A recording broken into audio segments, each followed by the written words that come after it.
Well, guys, I'll say this is definitely not where I expected things to go, but I'm glad to see it happening because it means at an even faster rate than I even previously anticipated, it seems like the online anti-woke grift side of the right is dive bombing and self-destructing at faster than I even predicted. It's amazing. You see, Sonic, maybe one of the most followed and beloved franchises of all time. Sonic fans are a different breed of fan of a thing. They fucking love their thing. They love Sonic, alright?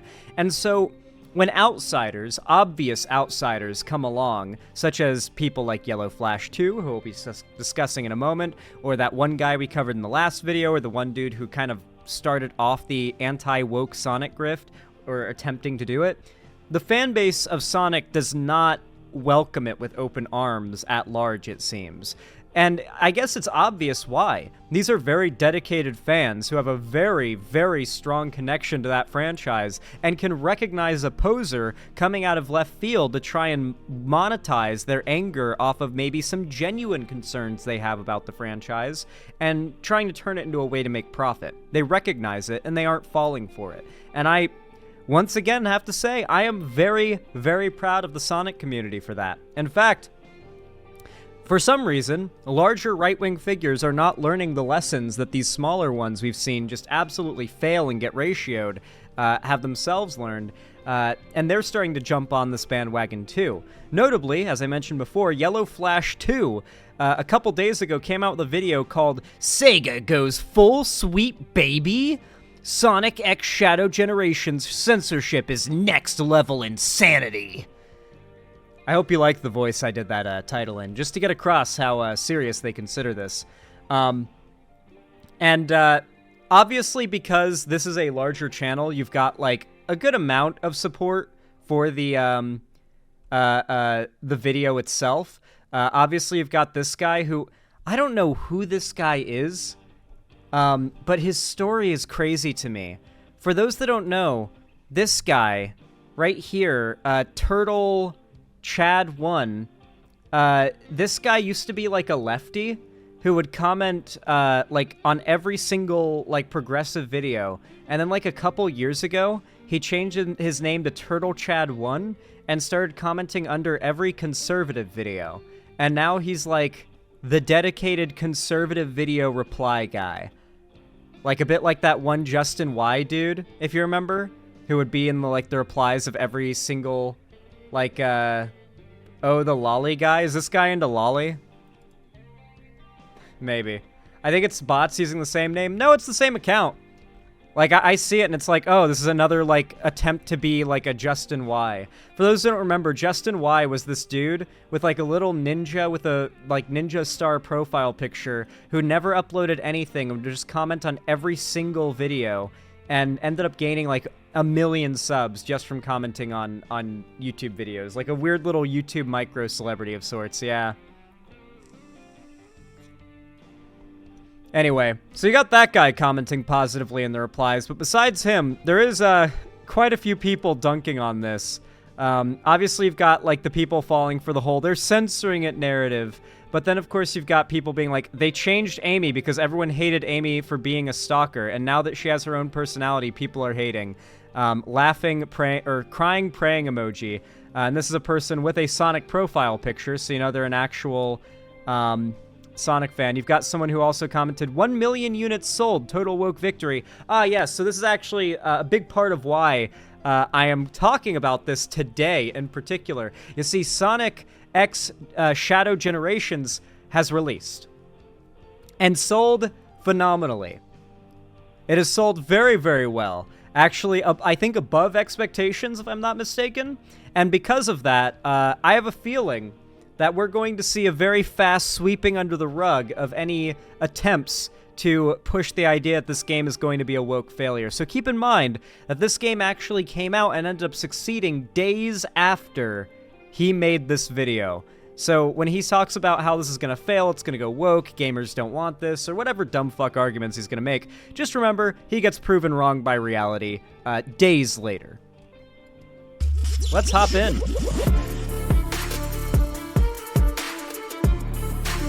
Yeah, we're speeding it up because these guys make no Sonic real arguments. X Shadow Generations. So if you don't know what this is, what's a good way to break this down? So Sonic Generations is a game that has existed for a while. It came out on PS3 and Xbox 360, I believe. It's actually a pretty fun game. I played the original. Mind you, I have this sped up to 1.25 speed. One thing I've tried to get across to a lot of you guys who watch my content is that right-wing YouTube is really low bar. Like, half the dudes who make this content are just unscriptedly for 8 minutes recording themselves sounding drunk. I don't know if they really are, but they sound drunk. They can't string together a sentence in a coherent and, like, entertaining and charismatic way for the life of them. But they still pull massive viewers because this is the grift is effective. The monetizing hate is effective. Here it's not working, and it looks even worse now after the game has come out and done well. But outside of this particular attempt at a new franchise to grift off of, this stuff does really well, and you don't have to have any talent to, profit off of people's anger.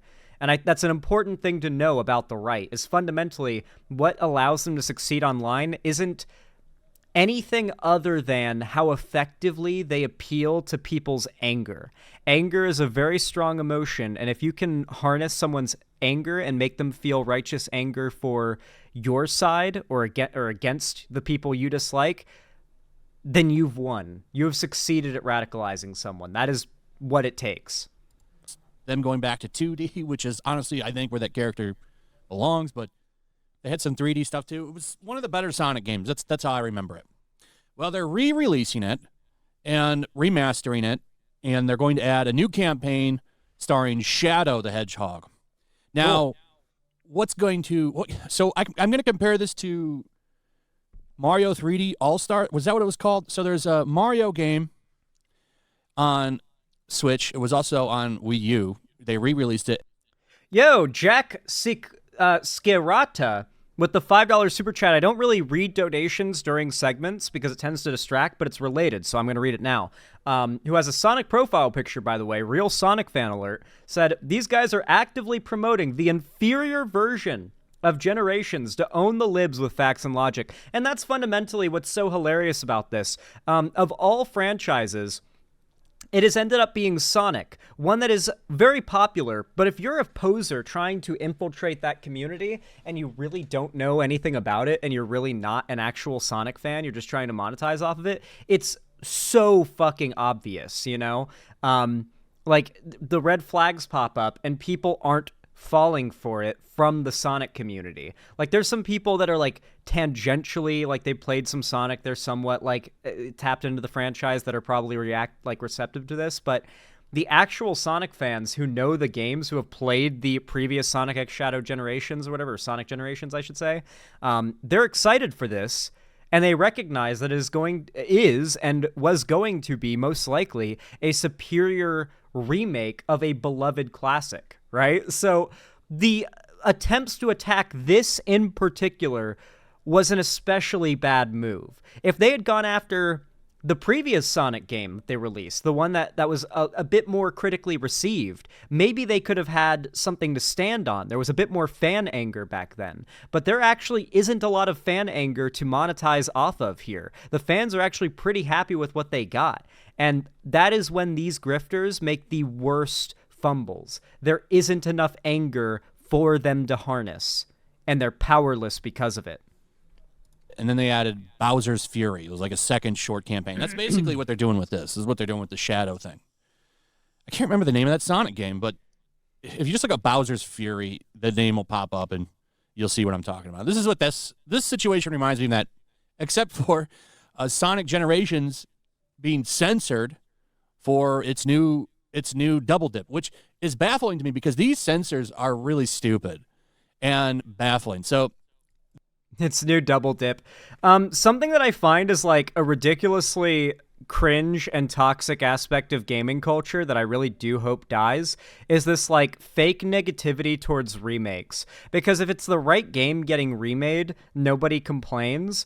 But people complain about remakes as a principle regardless, because it's like, make something new. And it's like, well, no, I think it's good if we constantly modernize classics that everyone loves and make them like better looking, more optimized, capable of running on new hardware and software so they don't become lost media. I think that's good. I think it's better that you don't need to use an emulator to run these games. I think it's better you don't have to like search around and get it from a fucking yard sale. I think it's good that some of these games are getting remastered or remade. And on top of that, they're adding content. He literally said they're adding a campaign where you play as Shadow to the game. So it's not even just a remake. It seems like they're adding at least like 50% of a new game on top of it. Kind of reminds me of the Dead Space 1 remake, where they not only added voice lines to to Isaac Clarke, which is a whole new thing. Like, that's big. Just giving him voice lines in Dead Space 1 is a big deal. Because he before was a completely silent protagonist who didn't react to anything outside of like grunts and huffs. And then they added new areas, like cut content was brought back. Like, remakes are great, dude, especially when it's beloved classics. This like hatred for remakes it always evaporates. Like, people hate remakes as a concept until something they love is getting remade and remade well. Everybody does. Everybody, dude. I've seen this so much with gamers lately. Like, name your favorite game that came out like 10 plus years ago. You would not complain if you knew for a fact a peak top tier remake was coming out for it, but you probably complain about the industry being filled with remakes. This is just playing into that like dog shit brain dead gamer bandwagon idea. Gamers are not smart people. I need to be very clear here, okay? Gamers at large are not smart people. All right, these are the types of people who fundamentally do not understand game development, the thing that produces the stuff they love. Have you seen how dumb like gamers are about game development, how little they understand it, how little they understand the industry that they love, that they base their identity off of? These are not smart people. They're not educated even about the things that they like. And because of that, gamers are oftentimes susceptible to just jumping on bandwagons and repeating popularly said things to feel like they're part of a movement or they know something. And it's so fucking common that like a dumb phrase or idea or thought within the gaming sphere just takes off because it sounded right to people and no one thinks critically. I'm telling you, dude, gamers are fucking dumb. A big part of this, dev hate. If you've been paying attention to the gaming community the last few years, you've noticed how much hate and anger over anything has been directed straight at devs for games. The right is obviously chief in this. Also, he's literally citing for his news Bounding Into Comics, which is a hate site. Bounding Into Comics is literally a hate site. They don't do any news about anything other than calling things woke. It's made like several white supremacist figures and white nationalist figures are writers and owners of the site. It's a fascist site. It's like a far right like nerd site. It's basically Breitbart for gamers. This is when I first noticed it back on October 15th. They took this Rogue the Bat character and completely covered up her back, which is strange. Wait, like, why are we coming? Wait, oh my god, man. You can't. I even know it's Rouge, dude. I know it's Rouge. I've never played a Sonic game, and I know it's Rouge. Man. Bro. You're not winning over the Sonic fans with this one. You are not cooking here, my guy. Her back. I don't. What's the reasoning for this? Why? Do you want to goon to the fucking Bat character in the fucking kids game? Is that your problem? Like, is that what you, like? Do you need to goon? Do you need to goon? Is what I need to know. Do you need to goon? Have you been edging for so long that your balls are gonna explode if you don't goon immediately? Are you literally gonna die if you don't goon? Why is this so important to you, man? Why is her back taboo? But this is it right here. Hey, I don't mean to be that person, but Sega, can you stop doing this? I didn't think they'd censor Rogue further, but they've covered up her back now. It looks bad. It's impossible to put on. Wait, is that what they were complaining about? I'm not gonna lie, I've covered multiple videos about this controversy now, where they show this exact image, and this is the first time that I've noticed the thing they're complaining about. And it's the fact that this is the original model, where I guess it just went all the way around or something, and here it's like a suit. This is no different. This is literally one-to-one the same thing that happened with the Mario movie. where they attacked the Mario movie and called it woke because Princess Peach wears a like outfit that's like a zipped up like racing suit and not a dress in a scene in the trailer. One scene of the trailer where she's seen in a dress, the whole rest of it. They freak out, call it woke, it succeeds, and they walk it back. Is there, just to give you guys an idea of what these guys, if they had gone more whole hog on this anti-Sonic X Shadow Generations anti-woke scree, what they'd be doing right now? Let me give you a flashback to what they did in response to that.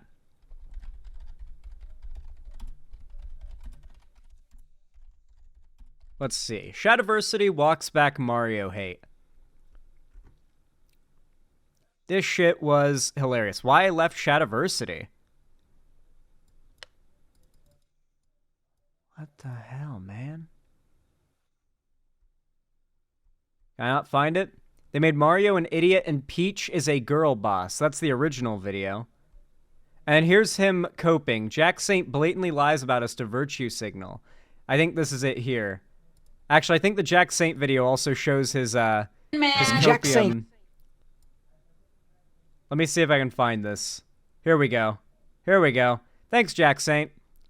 I used to dislike Jack Saint, but I think me and him are chill now. I think like a couple years ago, he like DM'd me, "Hey, let's bury the hatchet," and I was like, "Okay, I don't care," and I think we're cool now. So that's nice.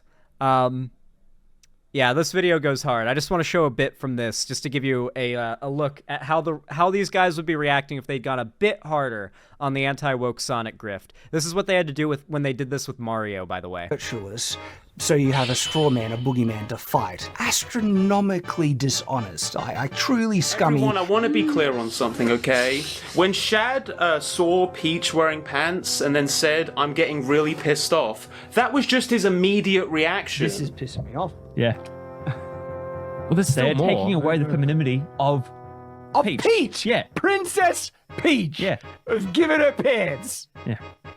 Friggin' come off it, man. I don't want to misrepresent him here, okay? Shad saw Peach wearing pants, and he didn't like it, and he criticized it, and he said it pissed him off. Scummy, lying, dishonest. If you are a good person, this is the type of thing that a good person would be extremely embarrassed about. Like, incredibly so. I would be so embarrassed if I... So this is him responding to Jack Saint, calling out what he had said about the Mario movie before it came out and how it contradicted what he said after. Now this is him saying that, like, coping in response to that very, apt call out, now trying to walk back what he had said and frame it as though calling out the hypocrisy or the flip-flop is somehow a dishonest, like, scum tactic. And if you're a good person, you would never fall for this. Like, what? He's trying to assign moral judgment for daring to recognize that he just flip-flops and believes nothing. If I was capable of doing something this dumb and misrepresenting someone to such an extreme level... Did he just cut my clip out? That's what I'll do because I try my very best to be a good person. We'll see what he does. Why are you trying to, like, sit on this high horse about me taking you out of context when you are literally removing the clips that I show? Jack, I'm asking you, genuinely, do you consider yourself an honest and decent person? It seems like that's what you try. Yeah, in the Shadiversity video, he cuts out the bits where Jack Saint shows the clips of Shadiversity shitting on the Mario movie before it comes out. Because obviously if he plays that clip in its whole, he can't really make excuses for it. The way that he frames it, it comes off as less extreme hate, and he can frame it as like, "Oh, well, I was just upset about the pants thing," but he ranted for 10 minutes, I think, about how the movie was going to be woke garbage and it would fail, and then he praised it as anti-woke, and that's why it succeeded when it came out. So he just cut all that away and just showed the bit where Jack Saint talks about him wearing pants, or her wearing pants. Anyway, just the walking back and the flip-flopping and the having to fumble over missing when they say something is going to financially fail is always very funny. They always do it. They try to predict things because it looks better for them if they can say, "Oh, this is going to fail," and then it does. But then when it doesn't, they have to walk it back. Another good example was Critical Drinker having to retitle his old live streams talking about House of the Dragon, because he was framing it as woke garbage that no one cared about. Then it released. with record viewership on release night, and that night, Critical Drinker changed all the titles, but people archived the original things, so there's like side-by-sides with date, timestamps of the edits and everything, so these people are very desperate to make it look like they make no mistakes, and if that means lying about having railed against something and monetized hate off of a thing, like before it was popular, then they will. They'll memory hole that shit as best they can. With her wings, and nobody likes it. Stop being cowards. And there's more than just that. This is something I think they're doing for the entire series, I guess, with her. So there's outrage over bat back now. It's crazy. But there's outrage over bat back. One of my favorite things about these guys is when they frame it like anything that is done to change anything must be in response to some outrage. Mind you, is he going to be able to find like even a tweet with 1 like or 0 likes? I'll even take that, of someone complaining about like Rouge the Bat's back. No one was complaining about this. The devs just clearly decided to do a character redesign. Whatever reason they decided to do it is theirs alone. The fans don't seem all that upset about it. In fact, the viewership and response to this video kind of proves that the fans aren't all that upset about it. So it's just such a blatant attempt to try and monetize off of people's anger. It's pathetic. But this isn't it. There's more. No normal people noticed, by the way. Yeah, no one except, like, gooners and the most hyper-vigilant fans noticed the change, I imagine. Because, like, you would be looking more at the, like, increase in polygons in the design in general, the fact that the design looks better in 3D, more so than, like, changes that are barely noticeable. Like, it really is a barely noticeable change. I did 2 segments covering this supposed controversy and did not notice the back was the thing they were complaining about. And this makes me really wonder how much more there is, because the game's not even public yet, but there's already shit coming out like this. Now, this is really stupid. This is from Learning the Law. Apparently, in the Sonic Generations remaster, Sega thought Sonic holding Amy Rose's face was microaggressive and an example of toxic masculinity, so they changed the scene. They also censored Rogue the Bat. Nothing to see here, folks. Just your typical historical revisionism. Historical revisionism is fucking crazy, dude. I love how conservative gamers and gooner gamers have to, like, fake righteous anger when it's just horny anger, you know? Like, let's say, hypothetically, in the Metal Gear Solid Delta remake, the boss's design is changed, so she doesn't just have her titties out the whole time. She will. They've already shown us that she will. But let's say in an alternate universe, she doesn't. Like, they modest up her character a little bit. The right would complain and genuinely pretend like they're not mad they don't get to look at her, like, center side boob. Or I guess it would be inner side boob. Is that the term for it? Through the whole game.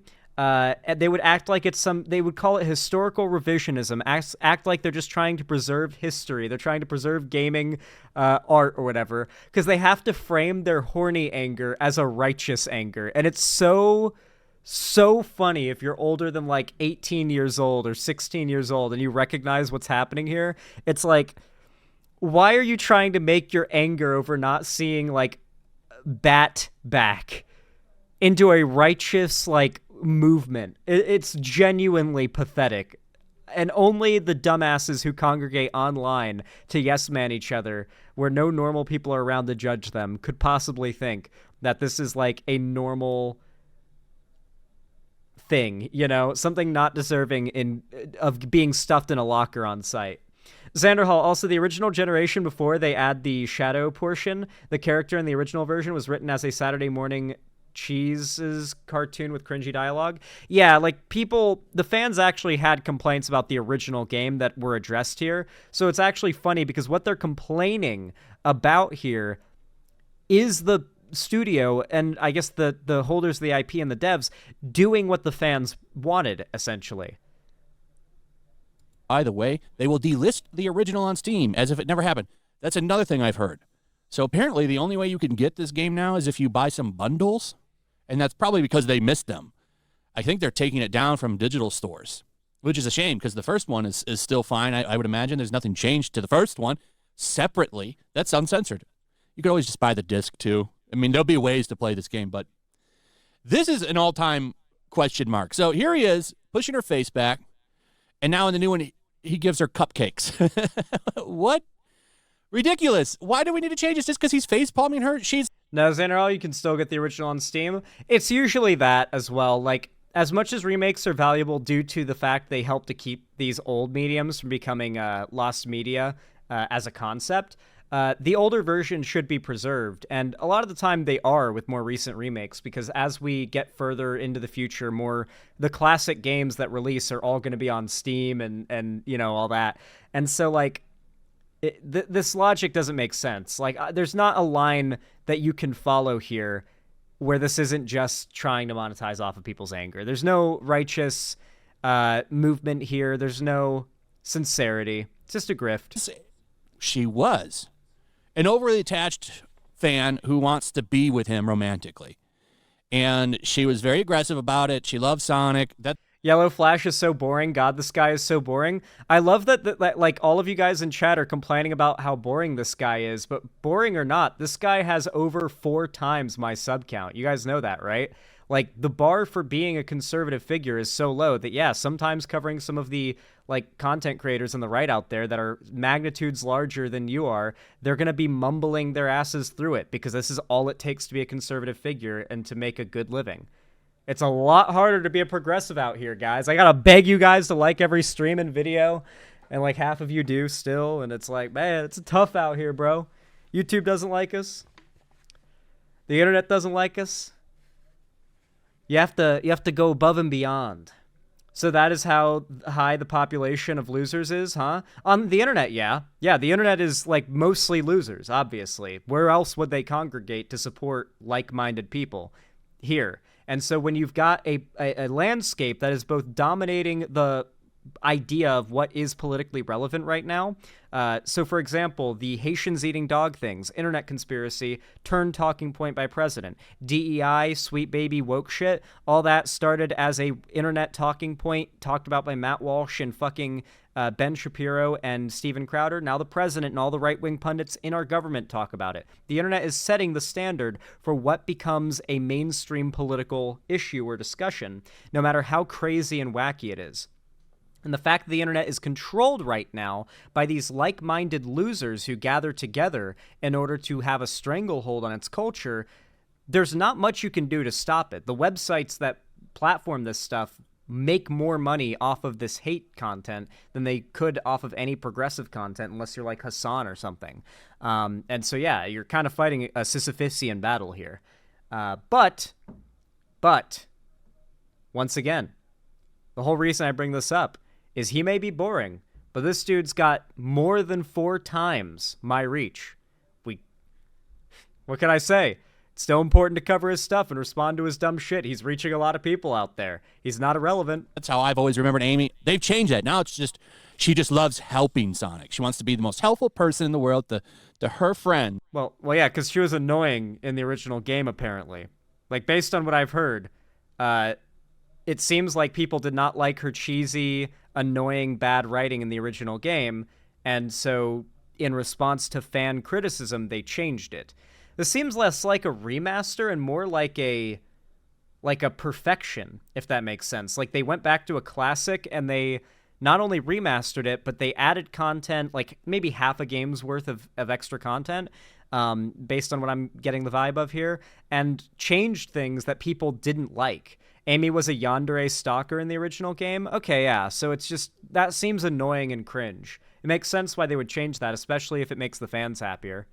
I mean, the first time I saw Amy was in Sonic CD, where she chased him around and tried to get his attention, and then she gets captured, of course, by Megasonic. But okay, so this guy is just upset because female character does not obsess with, like, self-insert male character for him. Okay, makes sense.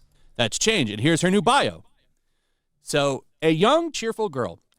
Hedgehog, Amy can be a bit obsessed about chasing Sonic. She even claims to be his girlfriend. She's an energetic go-getter who lets nothing get in her way. Well, here's the new version. A cheerful girl who loves to help others, Sonic inspired her to be her very best. She's an energetic go-getter with the help of her Pico Pico hammer and fortune cards. Nothing gets in her way. I guess she doesn't flirt with him anymore either. So here's a 15-second clip from Dimitri Monroe, and he posted this right here. You saved me, Sonic. I'll be sure. Mecha Sonic? It's Metal Sonic, you fuck. Yeah.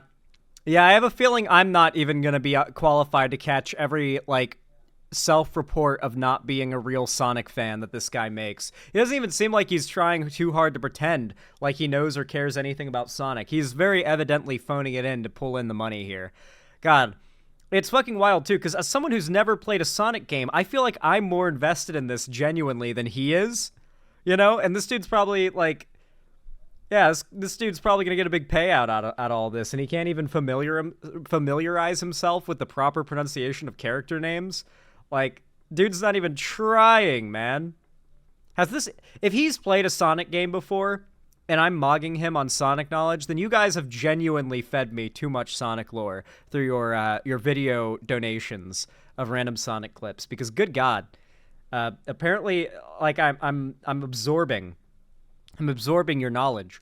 Oh, this reminds me a lot of when the Quartering pretended to be a Warhammer fan and called the Adeptus Custodes the Adaptus Custodes. That shit was fucking hilarious. Not even a Warhammer guy. It's not even Warhammer words. It's like based on Latin. So it's just, he doesn't know how to pronounce things in Latin.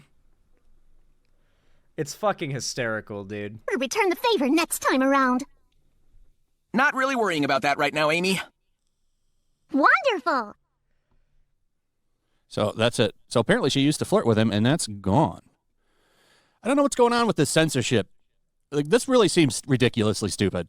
Putting cupcakes in there when he used to when he used to face palmer. I mean, is slapstick comedy dead? Because that's what that is. That's slapstick comedy.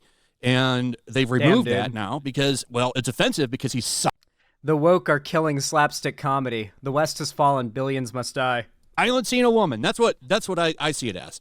And she no longer, like, her whole thing was being a super fan that's in love with him. Like a girl to a boy band. I mean, he's a male celebrity and she likes him, so she's flirting with him and trying to, like, get his acknowledgement. I don't think that's a big deal, but now you can't even have that. People found it annoying, man. Like Sonic fans found it annoying. Also, there's this fat shaming scene got removed. Here's the original. Thanks, Sonic. You did you did a good job back there. Hey, did you gain weight? Sim looking down. Now it's been changed to thanks, Sonic. Now then, tell me, where's the rest of my island? Changed for what?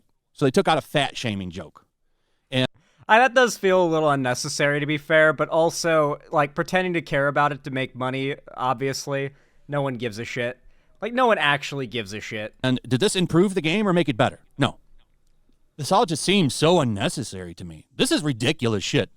And I like that it's not all like, they'll say, oh, you can't see any boobs. Like, none of the censorship is like that in this game. So what's the cope?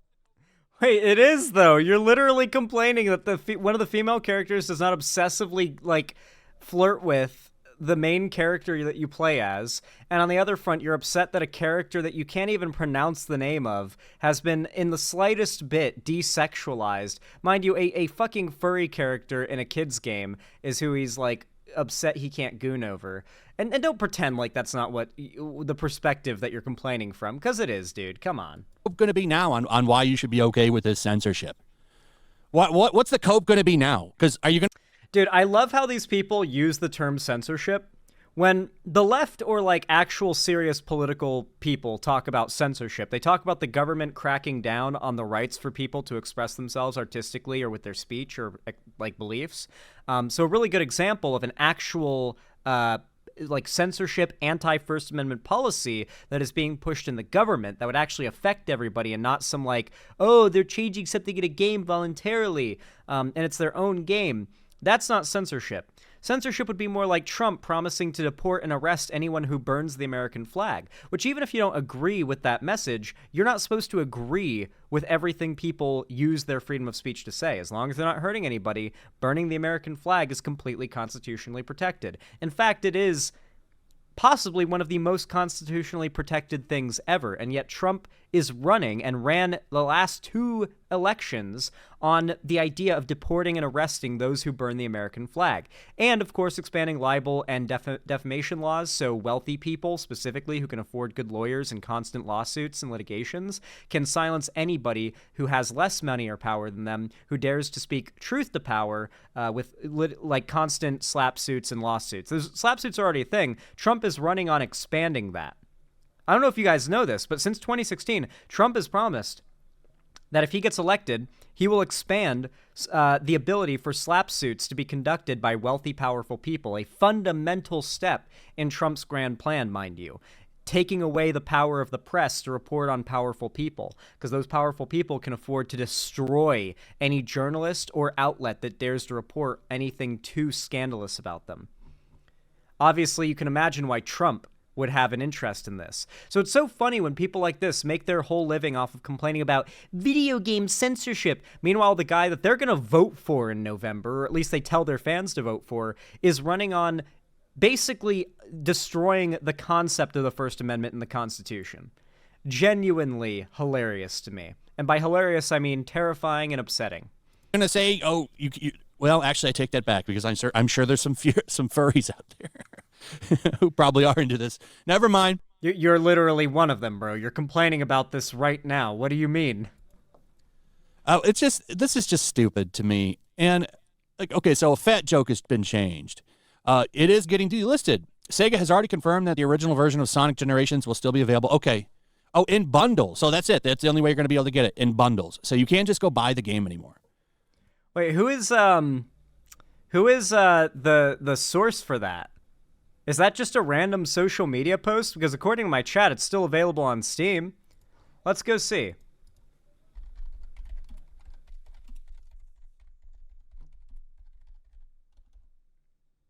It wouldn't surprise me if this was just a lie, trying to back up the general upsettedness.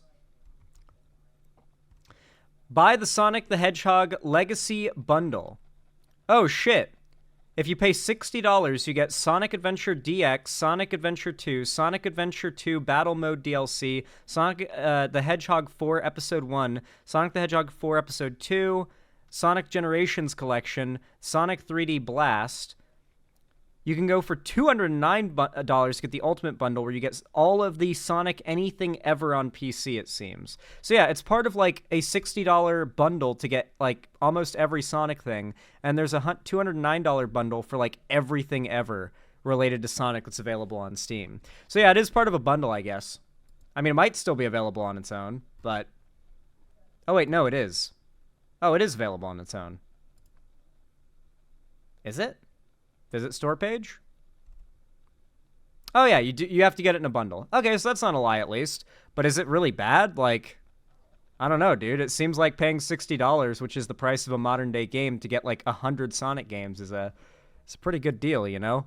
Like, if you care about one, why would you not want to grab all the rest? Plus, don't you know that the cost of if you buy a bundle of games on Steam, if you own any other games in the bundle, they discount from the price. Like, if you own half of all the Sonic games on PC, then the bundle price is half. It's $30 to completely finish your collection. I don't really see that as an issue, but okay. That's crazy, man. And it's also kind of erasing the history. This is what I hate about digital games and the way they do shit now, like not having physical copies.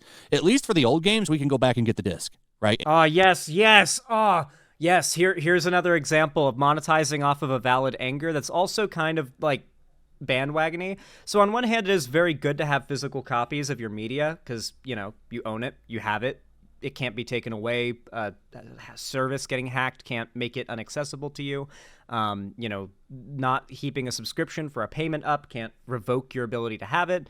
There are reasons why you want to have your media that you love in physical form, but at the same time, let's be real here. There's a reason why it's been replaced, and it's not because of some woke agenda. It's because people prefer it.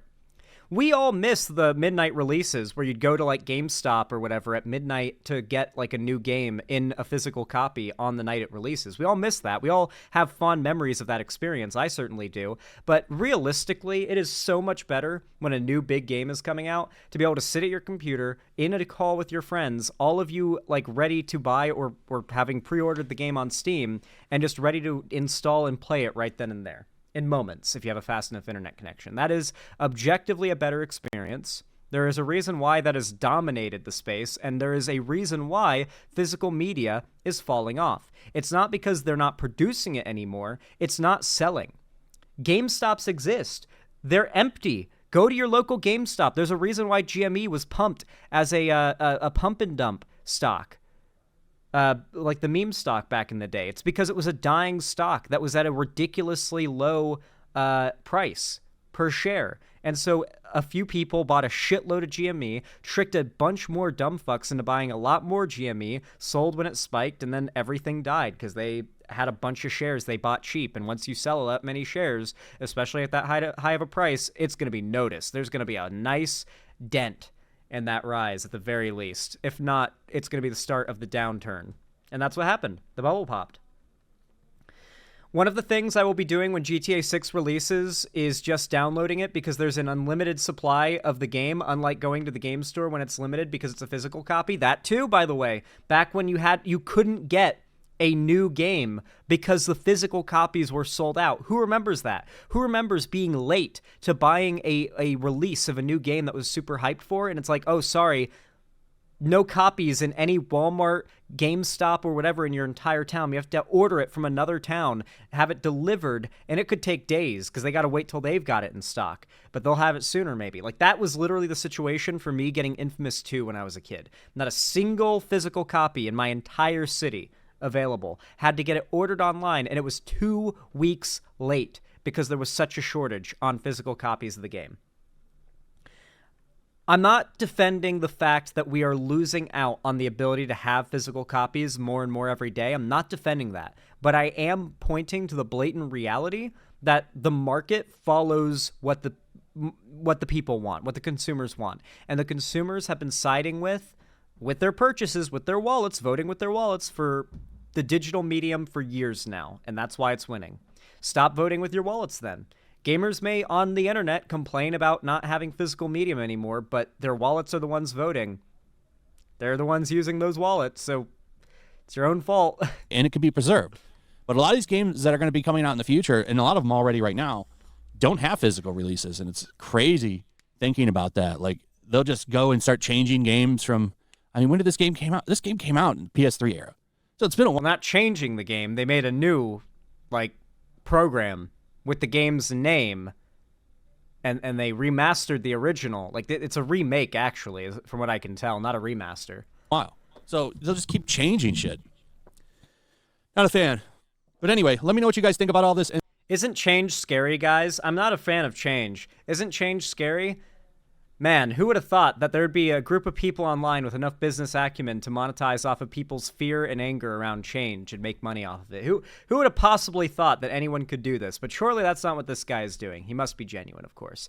At least that's what his fans who will comment on this video will say. Anyway, what a dumbass. At least we got through it. We managed to push through. With all that said, if you enjoyed me debunking that dumbass's arguments, hell, you even found it entertaining or enjoyable, then please consider hitting that like button. It is a totally free way to support the stream. It goes a long way to boost my content in the algorithm and get me in front of new viewers. I really do appreciate it. By the way, if you're wondering, like I said before, that YellowFlash guy's got 4 times plus my sub count. If you want to change that, hit that like button. And of course, comment down below if you want to, compound the benefit of those likes. And perhaps even subscribe and ring the bell icon to turn on all notifications if you're new, so that YouTube actually tells you when I go live or upload a new video, because if you don't, they won't. And perhaps even follow my social medias, which are linked down below in the description as well, including joining my fan Discord server, which is totally free to join. It's the main hub of my fan base and community, and every week I host at least a game event, a watch party, or a call-in stream. And so you definitely want to be a part of that, because there's events in there every week. And on top of that, I announce all my new uploads and streams there too, so if YouTube's really being fucky for you, you want to be in my Discord with notifications turned on, because then you won't miss anything, like literally anything. With that said though, finally, if you want to support me directly, help me keep the lights on and a roof above my head here at the Xander Hall studio, then please consider donating, subscribing, or gifting a sub on my website, xanderhall.com/live, or supporting me through YouTube, Twitch, Streamlabs, StreamElements, Patreon, or buying merch at the Streamlabs link down below. Regardless though, thank you so much for watching, and have a good one.